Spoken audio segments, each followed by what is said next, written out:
My epicenters tremble, so much fault in my platelets, the seismograph. Calculating my devastation, I have to think that I am an unnatural disaster. Shaking because I am fragile, kneeling at empty tables of wide-eyed grace, screaming, "Forgive me, God, but I have no faith left to offer." I have nothing but threadbare Bibles and war-torn gospel choirs. I can hear nothing but Eve scream.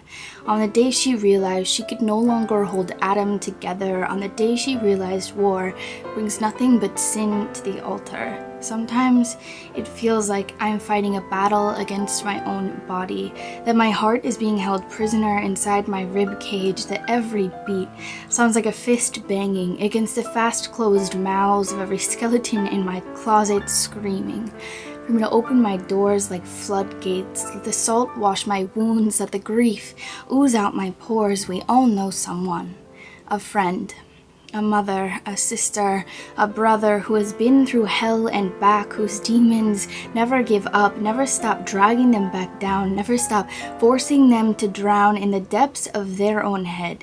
At the bottom of the ocean where the thickest darkness lives, we know these people as undead zombies, as living proof we are not supposed to wear our grief like trophies.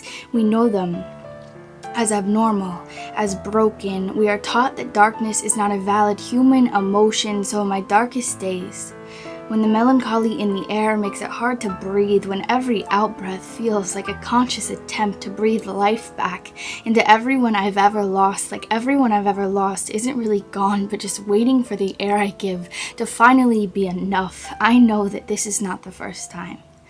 Not the first time I've wished that I could flatten my backbone, skip across the Red Sea of this life into the next one, stop looking at my veins as the kite strings that tie me to this earth, that I don't need another reminder that I keep taking the scenic route through the 8th level of my own internal combustion, where every synapse connection is a weapon of my own mass destruction. So I want you all to think of that friend.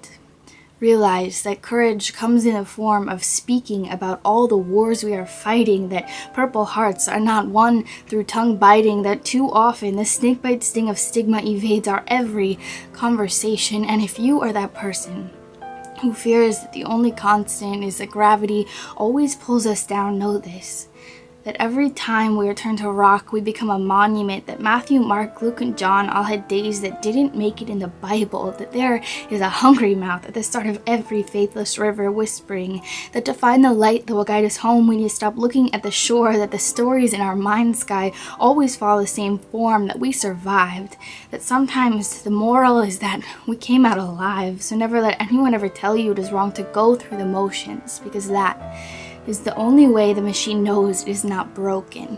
That with 12 pounds of gravity constantly pushing us back down, the simple act of waking up can be heroic.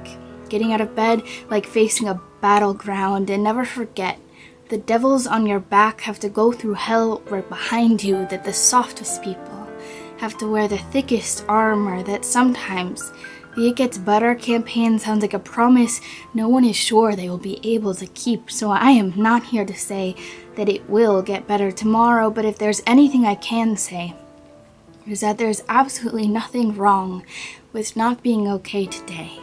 Emotion, it is what keeps us human, so feel. And my God, please, stay.